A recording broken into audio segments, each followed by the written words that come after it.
So, hey everyone, a little different video structure than what you guys may be used to. So today will not be a tutorial video on any of the technologies or components that we leverage to make up our SIEM stack, but we wanted to take this end of the year opportunity to reflect on what we've been working on internally, what projects we're really proud of, and kind of what roadmap to 2025 is going to look like. So SOCFortress was founded by Juan Romero, who's based out of Sydney, Australia, and myself based out of Austin, Texas. We were both trying to solve a challenge that a lot of, not only that we faced ourselves, but some of our clients faced ourselves, and that is putting together a SIEM solution that is affordable, scalable, and has the ability to be customized to fit their unique needs. And we were both leveraging open source tools to do so. And Juan actually reached out to me like 3 years ago now in 2021. And we decided to join forces to start SOCFortress. And between the two of us have many years of security experience, but not only security experience, but also experience with working with the same open source components that we leverage to make up our SIEM stack. Juan may have a little more experience than myself, given his age, but I'll I'll stop there. Thank you for that. And before we really want to get into it, we do want to say a huge thank you to all of the innovators behind these open source tools, not only for the providing the tools themselves and the various features that all these various tools support, but for also staying true to open source and following that licensing model. So without any of these tools, none of what we do would be possible. So definitely a big shout out to the innovators behind these various tools. So what exactly is SOCFortress? So I inferred a little bit on how we like to leverage open source solutions to provide a security platform that is affordable and scalable, and most importantly, also customizable to fit any technology needs or network architecture needs. And we're really kind of leading the way when it comes to these open source solutions, and not only like how to install Wazoo or how to install Graylog, but how can we bring these tools together to provide a full-fledged SIEM solution. So throughout this presentation, we're going to dive into our current customer base, also what we've been working on within 2024 and where we are looking to head into 2025. So as I hinted to earlier, SOCFortress was born in 2021, and thank you to all of our clients over the years who have made it a very a years filled of growth, learning, education, and also kind of innovation as we've picked up on where kind of some of these tools fall short and have added in components to kind of bridge that gap, and CoPilot being one of those, which we'll cover here in a little bit as well. But what does the SOCFortress SIEM stack really focus on? Well, we focus on prevention, detection, and response capabilities. So when we talk about a SIEM solution, there are many components that make up that. Of course, at its core, we have our log ingestion. So leveraging the endpoint agents to collect logs into our SIEM stacks from our endpoints, whether that be Windows device, Linux device, Mac device. Also ingesting logs from our network devices, from our various firewall vendors and models, to also third-party integration services such as Office 365, Mimecast, Huntress even. So even antivirus solutions, we want to bring all of those logs into the platform to give us our single pane of glass methodology that we like to approach when it comes to our SIEM solution. On top of observability, though, as many of you guys have maybe struggled with in the past, you get a SIEM stack up and running, great. You start to ingest some logs, even better. But all of a sudden you are drowning and you're drinking from a fire hose, it feels like, because you have too much data coming in. You don't know what to make with that data. And it can be difficult for your SOC team to try to find the needle in the haystack with all these events coming into the platform. And that is one of the core concepts that we focus on within our SIEM stack. So not only adding in threat intelligence, but also automated threat intelligence. So we are able to detect IOCs that may have been found within your ingested logs within real time. So you're not having a SOC analyst having to manually look up IP addresses or domain reputations, but also adding in a common platform where your SOC analyst can view all of your ingested alerts, no matter the source, whether that be your endpoint, firewall logs, third-party service logs, but having a unified platform where all those alerts get brought in, your SOC analysts can collaborate with one another, as well as add extra enrichments such as AI analysis, or even leverage a SOAR-like capabilities to automate quarantining a device or integrating with a customer's ticketing system, really focusing on a SIEM solution that meets all of the components that make up a robust security program. So, what are the main benefits of our open source SIEM solution? Well, first, since we leverage all open source tools to make up our SIEM stack, it is cost effective, which means you don't have to worry about heavy licensing fees, allows you to expand the type of clients that you can onboard to your platform, meaning everyone from enterprise level organizations to small to mid-size companies that may not have big budgets for robust security programs.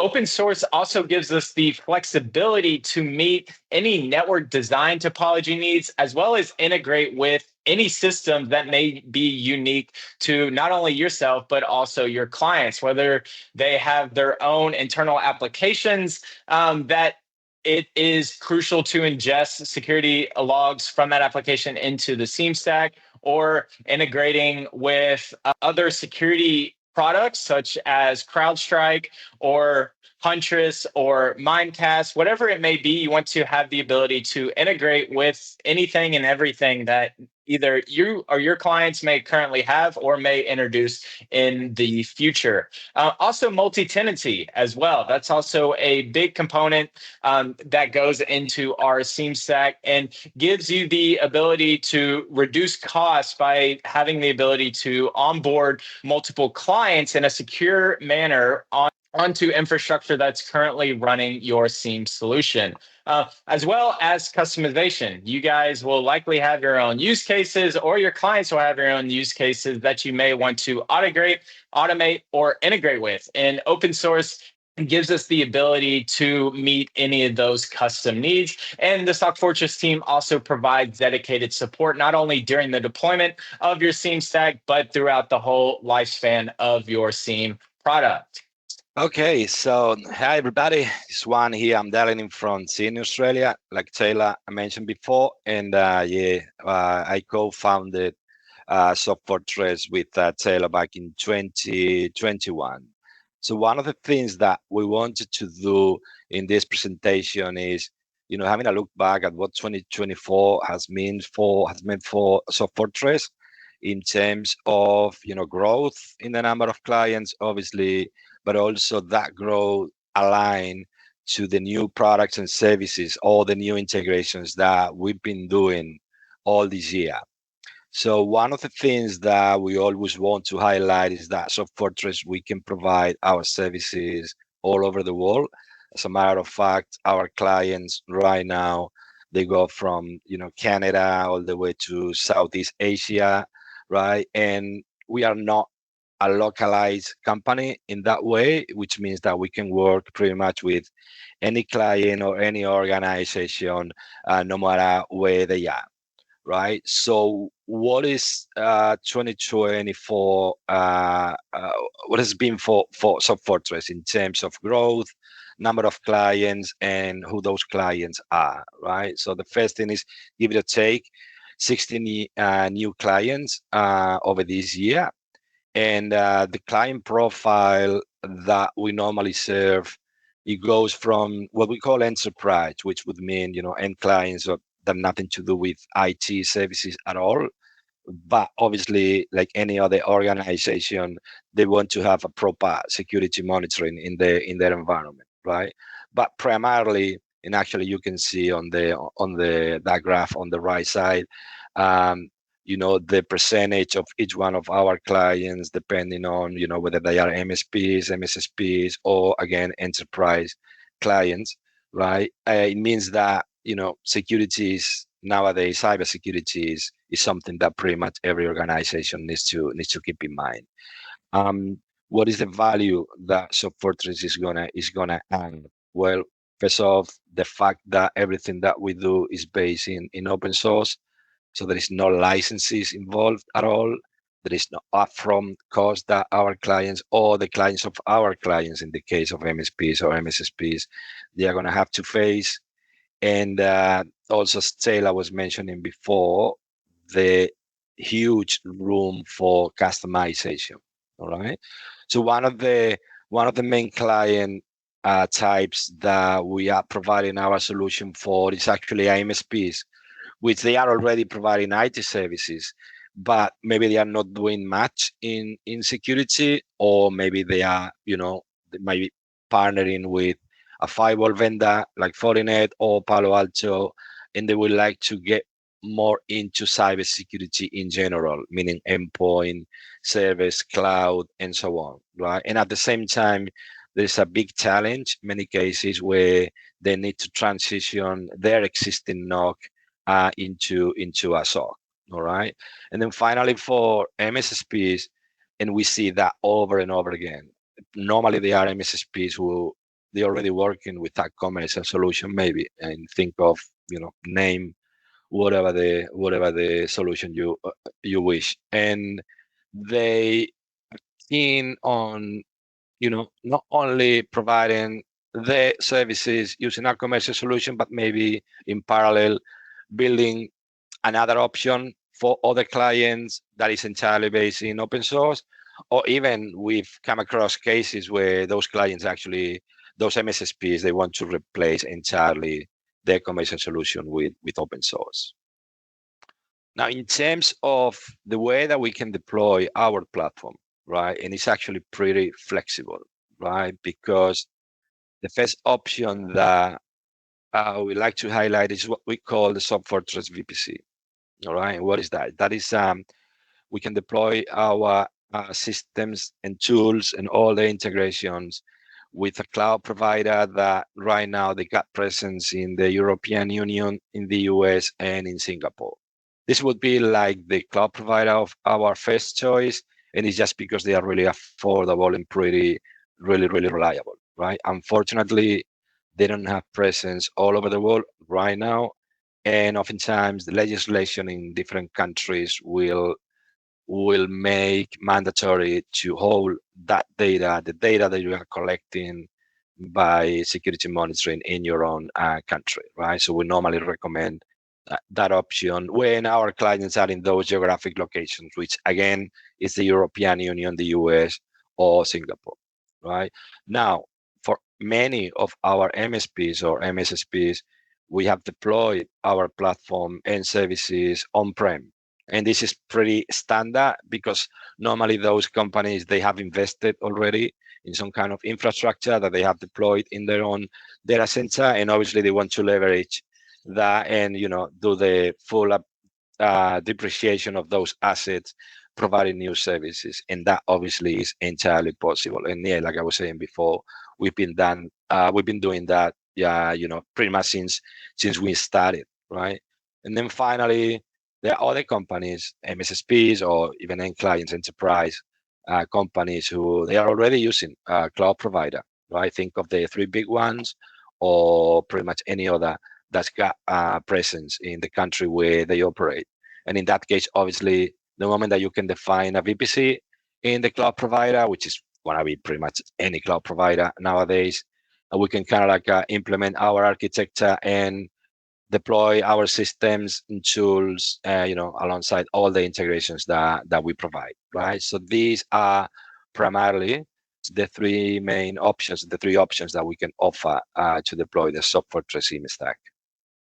So, what all have we covered in 2024? Well, our biggest project over 2024 was the introduction of SOCFortress CoPilot. I know we kind of piggybacked off of the CoPilot name that everyone else seems to be leveraging, but I thought, why not? Why reinvent the wheel? We'll just leverage what everyone else is doing. So, what exactly was the main driving factor behind CoPilot? Well, as I was mentioning earlier, we started to kind of identify where some of these components that make up our SIEM stack, such as Wazoo, Graylog, Grafana, where they kind of started to fall short. And we wanted to develop an application that helps to bridge that gap as well as serves our SIEM stack model a little better, such as easily onboarding customers to your multi-tenanted SIEM stack. We wanted to help bridge the gap, bridge the knowledge gap when it came to working with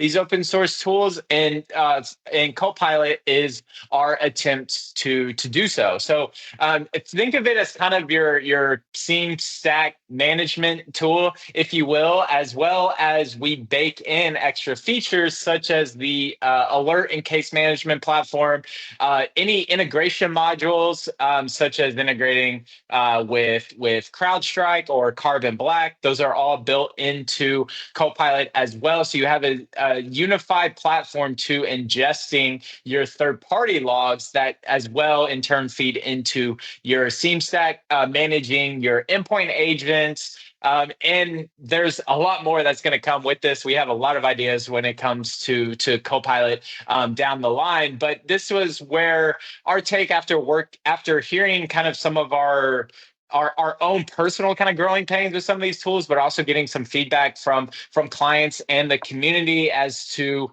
where it could be, where a tool such as Copilot could really benefit them. So it's been a fun, exciting project. We've learned a ton. Pilot has been a really fun project to work on and continue to work on. I've hit a lot on the alert and case management platform that we built into Copilot. And what this allows us to do is customize and ingest alerts, no matter if they're from Wazoo, if they're from our firewall, if they're from Office 365, or any other integrations, bringing those into a unified platform for your SOC analysts to be able to have that single pane of glass approach when it comes to your alerts. You can also enrich your alerts with our AI analyst feature that we've recently introduced.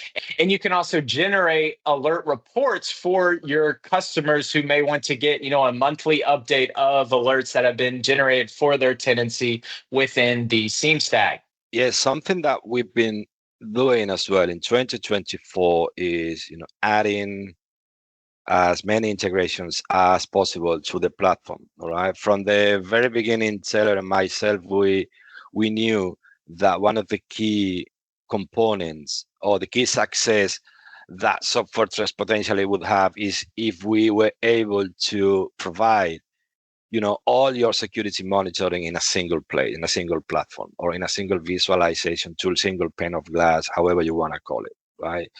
So, no surprising, obviously, that with the EDR, for example, or the different log collection coming from firewalls or security monitoring in your cloud environment and all that kind of things. But obviously, as we start working with clients, different clients are going to be using different tools. They're going to be working with different applications. And normally, there's a requirement to be monitoring those applications or tools from a security point of view. All right. So that's why we put a lot of focus on, making available new integrations for, clients that in the future might be using those tools as well. All right. So like I was saying, in 2024, we've done quite a few of them.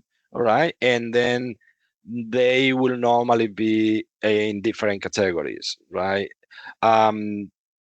Network security, here we're talking about, obviously firewall vendors or next generation firewall vendors. And I think I'm not even I don't think there's any left for us to integrate in our platform, right? But hey, you never know. And in any case, it's just a matter of analyzing how those appliances or those systems can forward the logs to a remote collector, and then from that moment on start applying the parsing of the information, bringing the relevant data and so on, right? But then again, from other categories like cloud services to any advanced anti-malware or antivirus that is commercially available out there as well, right? At the end of the day, and again, the bottom line is just try to monitor everything and anything in your environment that might be relevant from a security point of view, and then integrate all those events, the visualizations, the event details, the triage of those events in a single location, in a single platform. And obviously, I foresee that during 2025, this is going to be, again, something that we're going to put a lot of focus on. And hopefully, a year from now, we will be showing similar data in terms of the amount of new integrations that we've implemented in the next year. And we want to also take a quick second to thank you guys for our growth that we've seen throughout our various media outlets. One being SOCFortress CoPilot. Of course, we've seen this grow over 200 stars on GitHub, if that means anything. I don't think it does at the end of the day. But we have also had over 10,000 downloads. So it's been exciting to see the application grow and find its foothold within the open source community. Also, thank you guys to the growth on the YouTube channel as well, where we predominantly focus on not only introducing these tools to you guys, but also walking you guys through tutorials on how to get started with these tools yourself. So there's been a lot of growth there. We're about to go over 20,000 subscribers as well. Again, whatever that means, I don't think it means much at the end of the day, but we do really appreciate you guys' interaction with us online, as well as our Medium, which is the resource that we use for our blog posts, where we introduce not only commands as it comes through our tutorials, but also what new integrations we've introduced and vulnerabilities that have been discovered. Juan himself in particular is very good at staying up to date with the latest and breaking vulnerability and zero-day exploit news. So just thank you to you guys. We've seen a lot of growth over not only since the beginning, but predominantly a lot since this year. So we really appreciate you guys' support. So what does 2025 look like? So in 2025, we are really excited to announce our NDR service, which think of this as a proactive SOC. So as a lot of you guys may know, and hopefully you've kind of gotten the point over these years, is that open source is very powerful, but there is also some complexity behind that. And one thing that we have noticed is some companies not getting the full value or full potential out of their SIEM solution, whether that be from fine tuning alerts to alert fatigue to maybe not having proper full integrations in place. And we are happy to announce our NDR service that will not only be able to be implemented within the SIEM solution that we provide to our clients, but also for anyone who may not have followed along with our full SIEM stack series deployment and has may just deployed a single Wazuh instance. This is also a service that you guys will be able to take advantage of. So we were really looking to offer a service that not only our clients could take advantage of, but anyone following along with our SIEM stack build, as well as anyone who just may have their own on-prem Wazuh installation. So we are also going to be working on continuous CoPilot features, such as integrations with OS Query, the ability to extract and analyze remote files via sandboxing. We're going to continually to work on the AI analyst, especially as rapidly as AI is is growing, and as well as improving the reporting and graphing capabilities that are currently within CoPilot. Along the lines of vulnerability visualizations, better reports that you can share with your clients, to really kind of putting a more professional polish when it comes to MSSP sharing alert data or vulnerability data or security configuration assessment data with their clients. So yeah, like Taylor was mentioning before, this MDR, new MDR service, we like to call it actually the proactive SOC, all right? Because SOCFortress, again, since we started, we kind of like use the concept of prevention, detection, and response, right? Normally, you will associate a SOC with the detection response side of things, right? But there is a lot of room in security to, and actually, I think it's one of the main gaps that in the field of cybersecurity still need to be completed, need to be fixed, which is you need to think about security right from the beginning.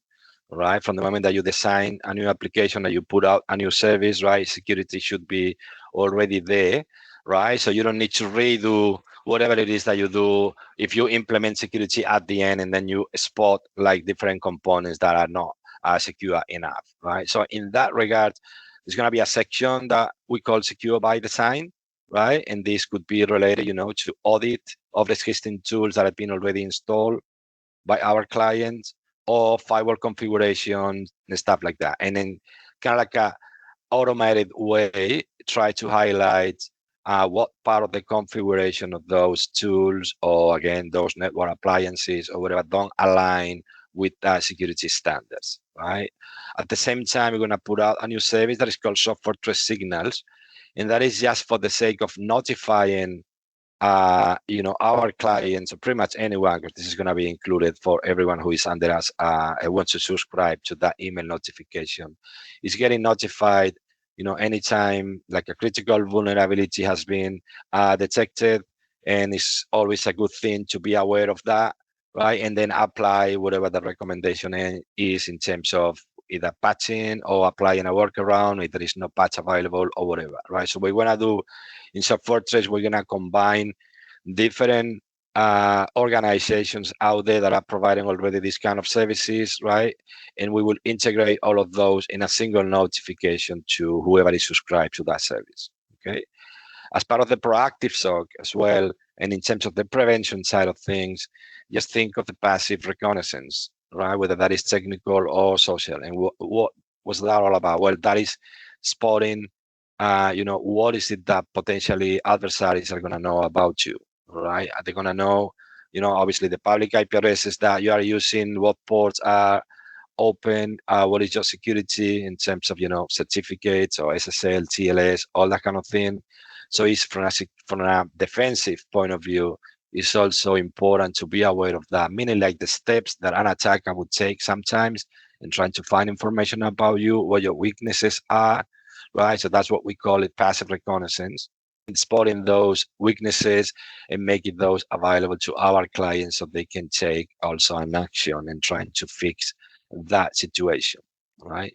And then obviously, and very important, is going to be, the quote unquote, the standard duty that a SOC will need to do, which is collecting high severity events, right? But then passing that through a high level of automation and AI, right? We're going to be able to provide kind of like a recommendation on the fly, so to speak. Right? We all know that EDRs are challenging in many cases due to the amount of telemetry that they collect, right? In many cases, it's just normal activity that is happening on the endpoint, but it could be, for a custom application that maybe that client uses and only that one, or situations where what is coming in as a high severity alert, in reality, right, it shouldn't be classified with a high severity, right? At the end of the day, if you get too many high severity alerts, right, the SOC analysts are not going to be paying attention to anything because they are going to be overwhelmed, right? So by the fact that in our proactive SOC service, we're going to be able to, ingest the alerts that are created in your own environment, right? And based on an internal analysis that we're going to carry out, and I'm going to be able to provide a valuable response to our clients in terms of what to do and how to do it. Actions that will need to take place to get that situation sorted or fixed. Okay. And then finally, it will be two additional modules. One of them is going to be really focused on compliance. Okay. Many companies are required to, either have an external audit or sometimes prove what level of compliance they have with different frameworks, whether that is the ISO or the NIST and stuff like that, right? So we believe that having a way to automate those reports in a manner that is useful, or kind of like a quick check, if you will, right, or what your level of compliance is aligned with different compliance standards. Right? And then finally, obviously, the moment that you provide an MDR or so service to your clients, right, reporting is going to be crucial. Only focus on aspect as well. So about the security or secure by design that I was mentioning before, right? This would be, could be in the category of the prevention side of things, right? And is primarily about hardening the IT infrastructure. All right. In many cases, if you got the proper controls or the security settings in the way the systems and services are configured, right, you got 50-60% of your resurface already reduced. Okay. And as you probably know already, with the way that we implement our solution, this hardening scores or the hardening analysis and final score is coming from the endpoints, right? But the key thing again is that you need to evaluate security in your organization in every possible service or every possible component that you are using, right? So this hardening policies or this hardening analysis rather, right, is going to be possible, for all your cloud services as well. As a matter of fact, this is already something that is added as part of one of the integrations in CoPilot, right? But then the operating systems software that might be running in your server. We're talking about, you're running Apache, maybe you're running Nginx, Tomcat, SQL, that kind of thing, right? So this hardening analysis is going to tell you exactly what things would be recommended to modify on those applications to get, like a proper security implementation from the design point of view or the implementation side of view as well, right? And then finally, network devices, all right? The CIS benchmarks are available for quite a few of firewall vendors, right? The key thing here is using a framework that will allow you collect different system settings from firewalls or the way that the policies are configured, and then again provide our clients with a report about what part of the configuration of the firewall should be modified to be fully compliant. In terms of the signals, and again, this is going to be a free email subscription. We will make available soon how to subscribe to this service. All right. What we're going to be doing in SOCFortress again is obviously we are subscribed to many services. Probably normally they are provided by different government agencies, like CISA, the Australian Signal Directorate here in Australia, or even in the European Union as well, right?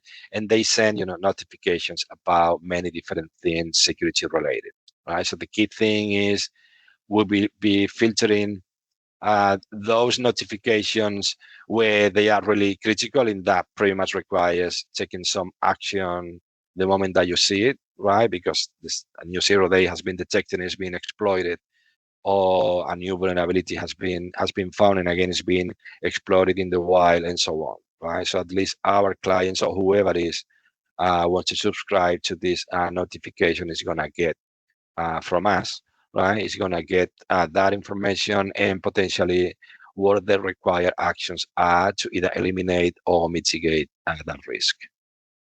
About the passive reconnaissance service that I was mentioning before, right? And again, this is sort of like taking the role of the attacker that might be trying to get into your environment. And obviously the first step for any red team activity is going to be gathering information about what the IT assets from any organization are publicly exposed, right? And then trying to find as much information as possible about those assets, right? And in here, we call it technical reconnaissance and social reconnaissance, right? The technical being, you know, public domain names, public IP addresses, and so on, obviously finding open ports, and then the security status and configuration of whatever is listening behind that port, right?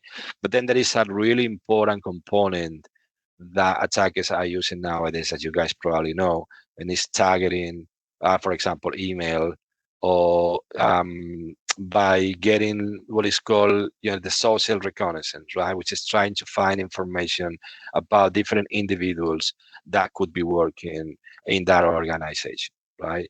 So again, if you get to know what information is publicly available, right, in your organization, and you actually, many times you wouldn't expect that to be publicly available, right? So from that passive reconnaissance, we're going to be able to highlight all that information, obviously notify to the clients who are subscribed to the service, and they will be able to take action, right? And that could be many different things, right? One common thing that unfortunately happens a lot is that people use corporate email addresses, for example, to log on to different social network applications, right? Which is normally not a good practice, right? And then that email will be leaked. That is precisely the main focus of this type of passive reconnaissance, spotting what information is available out there, right, for any given organization.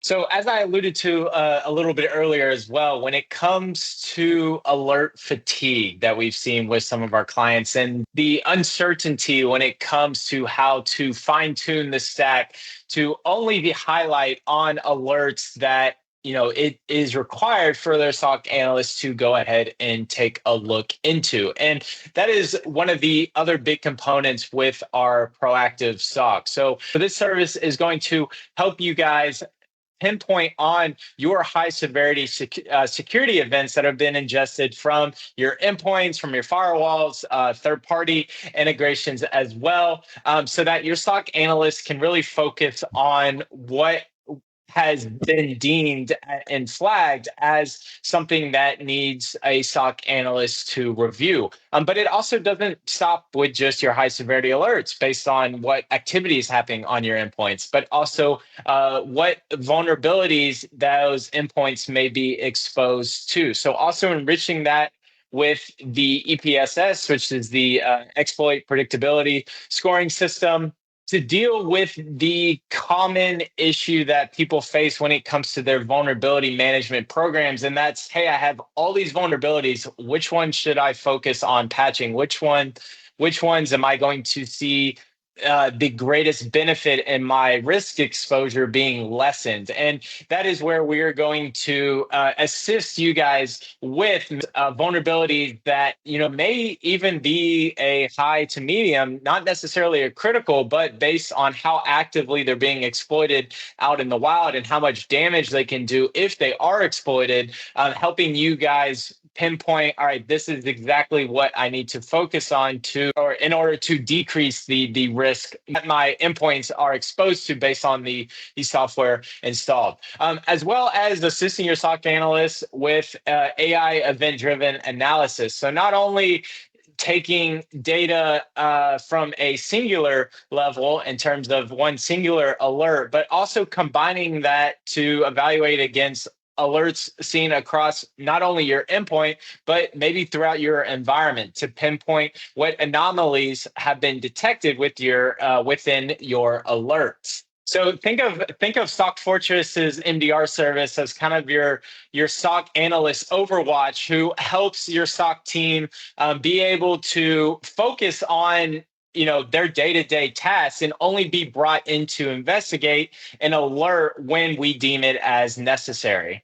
Yeah, and we also want to like to announce, right, a new business unit within SOCFortress, right, and we're gonna call it consulting. And So obviously we've been working in security, for many years. Celo pointed out me more years than him, but in any case, and while we implement our platform to some of our clients, we also see sometimes the need that they might need some help, not necessarily when it comes to a SIEM implementation or what events are recommended to collect and so on, but rather from a more generic cybersecurity point of view. All right, so that's why we have decided that and now we're going to be providing those kind of services as well. And as a matter of fact, it doesn't matter if you are an existing client of SOCFortress or not, right? And this is, primarily about reviewing your security architecture, right? So how well your network perimeter has been implemented. And I want to, stress the fact that doesn't really matter what firewall vendor you are using. Right? We believe we can provide powerful insights about the way that the security policies have been configured in your firewall, for example, how the different security zones have been defined, if there is room for improvement, and so on, right? And then, I mean, it's not a secret that we use was one of the main components within our full SIEM stack, right? So obviously that means that our knowledge about the WASA design and implementation is, we believe, quite deep.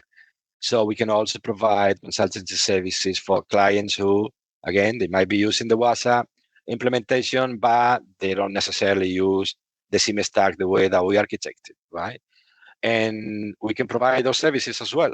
If you notice or if you feel like the way that you have configured your WASA solution be a little bit better, you are a little bit concerned about the amount of high severity alerts that you are receiving or how to fine tune maybe those detection rules and so on, we can definitely have a look and provide some improvements to the way that you implemented a WhatsApp. All right. Then what about cloud services, right? Pretty much every organization nowadays is using cloud services, but normally there is a lot of room again for improvement from a security point of view. Being a sort of a plug and play kind of thing in many cases is that you forget about all the settings that are quote unquote secondary, but they are really relevant and important as well from a security point of view. Right? So precisely, and that is sometimes the scenario or the case where actually your intrusion may start. Right? So having a proper configuration in the cloud or even how to deploy, a VPC in a really safe manner, that kind of thing, we definitely can give you a hand on that as well. Right? What about commercial EPP solution, meaning antivirus or anti-malware, right? As you guys know, we got a lot of experience in collecting all those events as well and putting them in the platform, which means that we got a good understanding about proper policies to apply to the endpoint, right? The endpoint protection precisely can stop things from executing, right? So you need to be aware of how far you want to go in that regard, right? And then on the other side of things as well, what kind of events or logs that are created using these commercial tools are really the ones that you should be paying attention to, or that might require an immediate action if they are detected. Okay? And then finally, something that is being targeted nowadays a lot by malicious actors, which is the OT, especially companies that are providing infrastructure service, and they normally have a big component related to OT. Okay? In OT, the way that you design or the way that you think about cybersecurity in OT is a little bit different the way that you do it in IT, but many principles will still apply, right? From the way that the solution has been architected, how different network segments have been defined, what level of security exists in between segments, and so on, to then, again, finding ways to actually monitor those environments in where, in many cases, you're not going to be able to install any agent in some of those devices, right? So you need to rely on different ways to collect to analyze network traffic in this case and trying to spot anomalies in what is going on in your OT environment, right? So you guys are more than welcome to drop us an email to info, the email account that is shown here in the slide. And again, with anything and everything related to cybersecurity. All right, we can have a conversation, and we can, propose different action plans depending on the complexity of your environment and depending on maybe what areas in your environment you think that the weaker in your current implementation. Okay, and then finally, and again related to these consultant services, and again due to the fact that we've been using WASA now for many years, and it's a really, really important component in what we do, right? If you guys, are using the WASA implementation, and you feel like there's room for improvement, right? Obviously, again, I think we can provide valuable service in, from running an audit on the way that the WASA solution has been implemented, and providing propose improvements in many different areas. How to dimension properly the indexes, or the release of the manager and the agents, or what number of alerts are being received on real time. Is that really a problem, or potentially some of those alerts could be silenced, stuff like that, right? So everything and anything related to WhatsApp, right? You can just drop us an email and we can have a conversation, because we believe that we can provide valuable insights as well. And if you are still with us, we really appreciate you guys' time, and hopefully this was an insightful conversation as we took you guys through what we worked on in 2024, as well as what is on our roadmap for 2025. Juan, I guess, do you have any final words or anything you want to say? Yeah, just thanks everybody for the attention, and just to highlight everything that you saw, especially these new services that we are going to put out starting in 2025. If you would like to get more information, how's that going to work, and everything, just send us an email, all right? And we'll be more than happy than either organize a call with you guys, or maybe replying directly over the email. It'll provide more information on what the service is going to be all about and when we'll be ready. Right. And in any case, we will properly advertise that, on YouTube and probably on Medium as well. And that's pretty much it. Thank you very much. Awesome. Yeah. Thank you, Juan. And thank you again, everyone, for your time. And we look forward to a successful 2025.